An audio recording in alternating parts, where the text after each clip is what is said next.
So immediately once I posted my Catholic curse video, this is what TikTok did.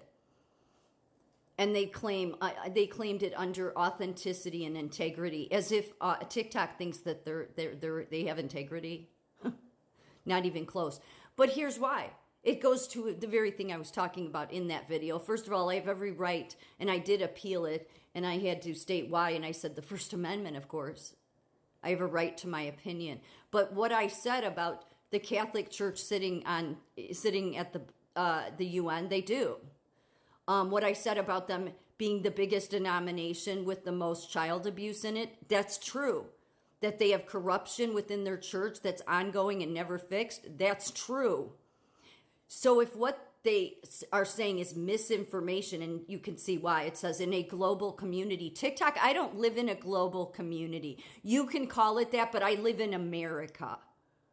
So this is why these social media platforms, in my opinion, they shouldn't be allowed in America. People would say, "Oh, you can't." No, I don't think they should. I think if you're gonna operate in America, then you need to respect our values. It's too bad that we don't have the Catholic Church that respects the values America was founded on. We don't have any major professions in our biggest institutions that respect our founding of America. But we need to get back to that, and the only way to get back to that is the federal government's got to go. Of all of it, because this is where all this stuff happens from. It's the federal government, which I'm saying that for a reason, because Donald Trump put out a letter today that I wanted to read about the assassination attempts. And it goes to why we need to go back. Our founding we haven't been living under freedom.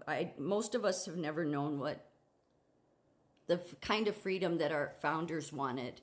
They never wanted a global community. So we shouldn't have platforms that use this bullshit to take rights away.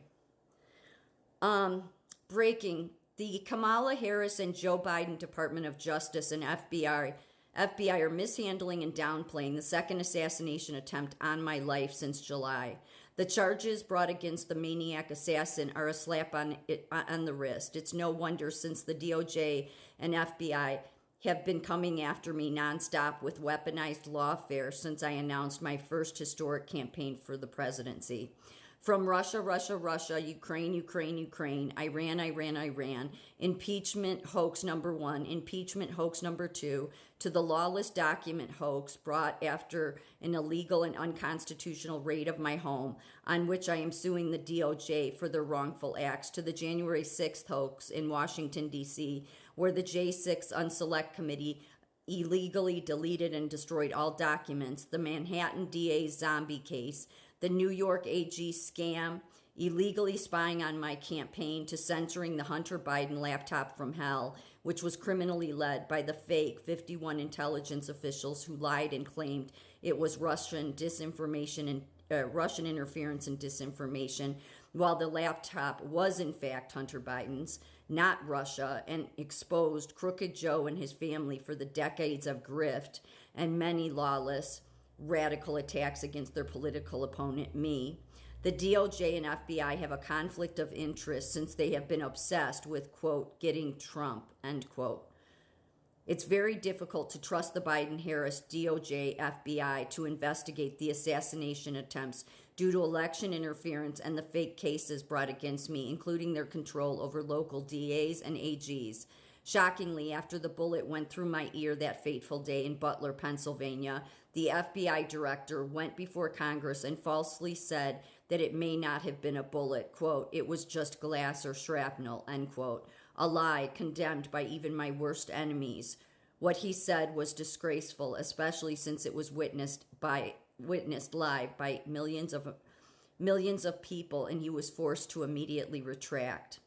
If the DOJ and FBI cannot do their job honestly and without bias and hold the aspiring assassin responsible to the full extent of the law, Governor Ron DeSantis and the state of Florida have already agreed to take the lead on the investigation and prosecution.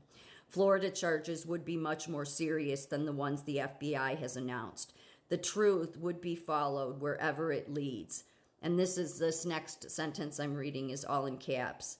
Our justice system is corrupt and discredited, especially as it pertains to the 45th President of the United States, Donald J. Trump. And this last line is in all caps, let Florida handle the case. Yep, it's all corrupted, it's diseased, which is why they want to talk about a global community. And you can see, as it says, it is natural for people to have difference of opinions, but we seek to operate on a shared set of facts and reality. I'm sorry, but you do not. And besides, you don't get to come into my country and then demand that I follow your rules when you break my constitutional rights. You should all be removed. There'll be other social medias that come up that will honor the Constitution of the United States.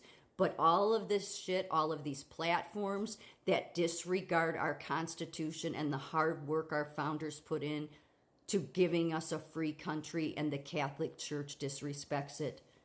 The nursing profession at the top disrespects it. The medical profession, all the major institutions in this country, you're all just a disgrace to freedom.